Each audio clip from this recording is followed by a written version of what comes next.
We are now at the end of week 3 of fantasy hockey. So much has changed this week between injuries, power play lines, players going on the top line, the New York Islanders completely blowing up their power play, and the exact same thing with the Edmonton Oilers. I'm going to be breaking down all the major news from the last week that could have an impact on your fantasy team. So sit back, relax, and enjoy the content.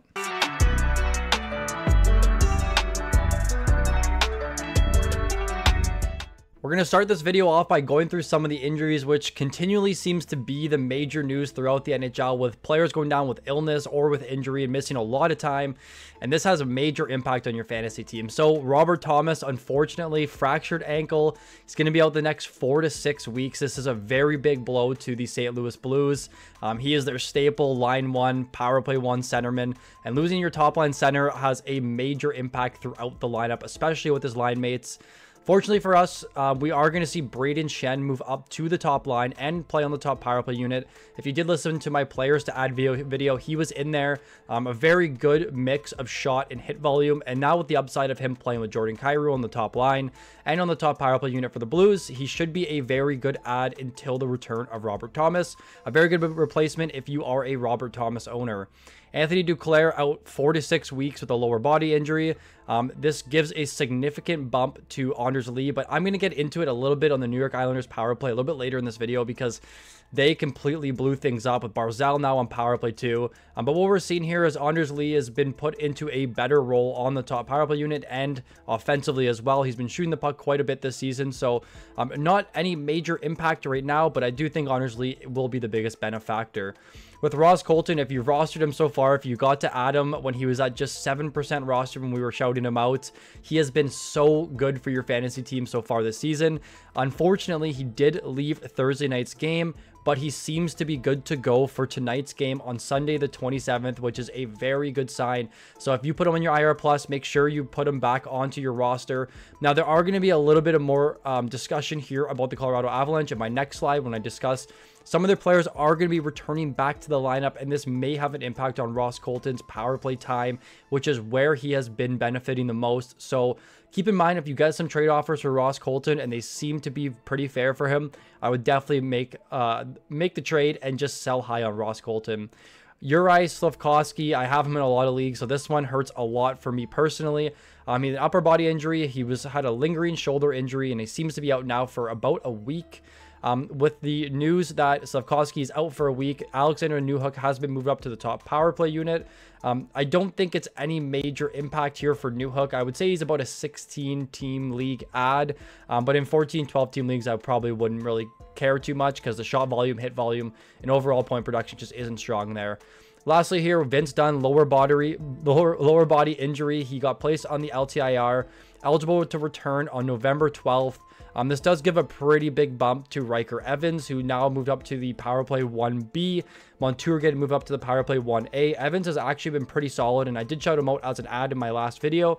So if you're looking for defenseman depth here, Ryker Evans is a great ad with the injury to Vince Dunn, at least until he returns on November 12th. And then if you own Brandon Montour, very good news as he has returned back to the top power play unit or power play 1A, and those minutes have been continually going up since the injury to Vince Dunn. Moving on to the second set of injuries, honestly, we can talk about injuries all day. There's just so many popping up throughout the league. With Victor Olofsson here, a lower body injury. He is out week to week. A big bump to Pavel Dorofeyev. He has been moved up to the top power play unit, and just in last night's game on Saturday, he had 9 shots and I think 3 points or 2 points. So very good look there for Pavel Dorofeyev. I don't think Victor Olofsson has really any major impact. If you own him, you can probably just drop him at this point. He was playing very low minutes. It was just the power play bump that really helped his offensive production. But with him out week to week, I just think there's no real need for him on your roster. Now, as I mentioned in the Ross Colton blurb, there are 2 players that are currently returning back to the lineup very soon. And Jonathan Drouin, who was dealing with an upper body injury, he returned from week to week now to day to day, and he could be returning back to the lineup very soon. So if you have him on your IR Plus, just keep holding him. If he's available, definitely someone you want to be stashing, because I assume as soon as he returns back to the lineup, he will be put back on the top line and the top power play unit. Arturi Lehkonen here, upper body injury. It looks like he has been skating in a non-contact jersey, and he will be evaluated again on the 29th. Definitely a guy you need to be added now, because in the line rushes, he was skating top 6 and back on the power play 1. Again, another impact to Ross Colton's short-term value at this point in the season. So with Arturi Lehkonen here, if he's available, definitely add him and stash him on your IR until he returns. But it seems to be very, very imminent. Bryan Rust left Saturday's game. He suffered a lower body injury. Just a guy that literally cannot stay healthy for his career. And when he is healthy, he's very, very productive. So if he is out long-term, medium-term, short-term, a guy you want to just be stashing on your IR here. I do think it gets a little bit of a bump for Rickard Rakell, who should be the next man up to move into the top power play unit. So Rakell really is not that valuable in fantasy as he used to be, but still in those 14 plus team leagues, you will have an opportunity if Rust is hurt for a short or medium long-term outcome here. I would say Rakell does become a pretty valuable add in deeper leagues. Oh man, I missed on Cam York big time this year, but Cam York is now out. He's placed on the IR. He is going to miss about 2 weeks. So I think this does give a big bump to both Jamie Drysdale and Rasmus Ristolainen. There are a lot of minutes to go around now with York's absence, who is playing about 23 plus minutes per night. So if Drysdale can really pop into a 20 plus minute per night role, both on maybe pair 2 and power play 1, this could be a significant impact to his fantasy value positively. And then Rasmus Ristolainen played 25 minutes in the most recent game, added a goal and assist. I wouldn't get too hung up on Ristolainen, but if you need peripherals, especially blocks and hits, he's a guy I would be looking to add right now. Unfortunately with Cam York, just a guy you're gonna have to stash in your IR or drop him if you have too many of these players currently on your injury reserve. Okay, so as I mentioned in the start with the Duclair injury, there has been a complete rework of the New York Islanders power play. Kind of crazy to see, and for those who were following quite a bit this year, last week, the Edmonton Oilers did the exact same thing, but they're back to normal. So right now with the Islanders, these changes seem to be permanent as of the last 2 games. So power play 1 is going to be Anders Lee, Bo Horvat, Noah Dobson, Kyle Palmieri, and John Gabriel Pajot. Power play 2, Brock Nelson, Matt Barzal, not good. I'm not going to try and pronounce his name. Holmstrom and Mike Riley. So big. This isn't good for Matt Barzal. I don't think Nelson has much of an impact as he was already on power play 2. But bump to Lee, a little bit of a bump to Pajot, I guess, if you're rostering. I think Lee, Horvat, Dobson are the 3 guys that are likely going to be rostered. Maybe Palmieri in some leagues as well. But just going to have to monitor this power play and see what happens. It's crazy to see Barzal's on power play 2. A lot of teams are starting to move towards power play 1A and power play 1B recently. So something we need to be monitoring heavily on some of these teams right now. Connor Garland here, he has been moved up to the top power play unit, skating line 2 as well with Elias Pettersson. Definitely a guy I have my eye on because this power play is very, very good. Historically, over the last 3 years, they're one of the top power plays in the league. So very good to see Garland moved up to the top power play unit there in place of Jake DeBrusk. And he definitely becomes an add in 12 plus team leagues. As I mentioned, Pavel Dorofeyev moved up to the second line and the top power play unit with the injury to Victor Olofsson. Definitely going to be a guy you want to be adding in 12 plus team leagues. If I'm not mistaken, he had a very, very good preseason and historically has a very strong shot rate. So 2 big things for me is playing power play 1 and a very good shot rate, both 5-on-5 and 1 on the top power play unit. So a lot of interest there for Dorofeyev. This Vegas team is extremely competitive right now, and there are a lot of interesting players that are producing a ton of value in the early going. Now, a little bit of a mix-up here in the Toronto Maple Leaf land. We saw Morgan Rielly start on the top power play unit. Then they had a 5-on-3, and we saw Max Domi go out as the 5th player. They went 5 forwards, and then we saw Oliver Ekman-Larsson later in the game go back to the top power play unit. So a lot of stuff you got to keep in mind here. If you own Morgan Rielly, definitely do not panic and drop him because he did start the game on top power play unit. So the Leafs are really, really desperately trying to figure out what's going on here. I actually think at some point we might see a power play 1A and B where we see potentially Domi and Nyes play with Matthews, Marner, and one of the 2 defensemen, and then Tavares Nylander on another power play unit. We'll see what happens. But Leafs land a little bit of panic on that power play right now. I'm still holding Oliver Ekman-Larsson. I don't own Morgan Rielly in any of my leagues, but if I did, you got to continue to roster him because the upside is there for him to potentially take his spot back from Oliver Ekman-Larsson. Moving on for the lines and power play updates, Brandon Hagel. I got a lot of comments about him because I was very high on him going into the season. He has been moved back to the power play 1, so the Darren Radish experiment is now over, which we all knew was going to come to an end at some point. It looks like Nick Paul is not going to be the next guy up. It is going to be Brandon Hagel. So very good to see there. He's currently line 2, playing on the top power play unit, which is one of the best if not the best power play unit in the NHL with Nikita Kucherov there. Just an absolute menace on that top power play unit. But still, with Hagel here, very good to see he's back on the top power play unit. He's been producing very good 5-on-5 and shorthanded. So hopefully with this bump to the PP1, he should be getting a significant offensive boost. As I mentioned, Brayden Schenn moved up to the top line and top power play unit. Becomes a priority add for me in 12+ team leagues just because the minutes are very good. He has dual position eligibility as well, center, right wing if I'm not mistaken. And the hit and shot volume is very exciting from Brayden Schenn. So as long as Robert Thomas remains out, Brayden Schenn becomes an add for me. Stefan Noesen here, or Noesen. Oh man, someone commented that I pronounced it wrong last time. I'm going to go with what I know. Noesen, I don't know. But back on the top power play unit, Timo Meier demoted to power play 2. This power play hasn't been too hot, but with Luke Hughes back, maybe potentially taking the spot of Dougie Hamilton at some point, we'll see. But I think right now, Noesen becomes an add in 14+ team leagues, and that's about it. Alex Newhook, as I mentioned, promoted to power play 1 with the Slavkovsky injury. I don't think he has very much fantasy value. The shot volume is very low. The peripherals overall are very low. So I think right now, maybe in 16+ team leagues, if you're desperately trying to find some point production, Newhook could be a priority add for you. Lastly, we've had some discussion in the Discord today. Alex Vlasic has taken over Seth Jones' spot on the top power play unit. Jones has actually been very good to start the season, so don't really fully understand this move, and I don't think it will be permanent. But he is playing big minutes, Alex Vlasic, and if you're desperately looking for defensemen in deeper leagues, this could be a guy you want to be adding to your roster with the upside to potentially skate on the top power play unit with Connor Bedard, and then, you know, the 23+ minutes you're going to be getting out of him. Hopefully, he starts to produce better from the peripheral categories. Anytime a guy moves up to the top power play unit, they definitely have interest for me. So Alex Vlasic, maybe 16-14 team leagues, he becomes an add. Moving over now to the breakout watch. There were no real major breakouts this week, but I'm going to be breaking down 5 guys that had very strong weeks and have had a very strong start to the season. Martin Necas, I want to start with just because the Carolina Hurricanes have played less games than most teams, and their value of the players are still pretty low, and you can be buying low on some of these Carolina Hurricanes guys who have been off to good starts, but just the games played aren't there, so they're still ranked like 80 to 130, but their fantasy points per game are higher than some guys in the 40s and 50s.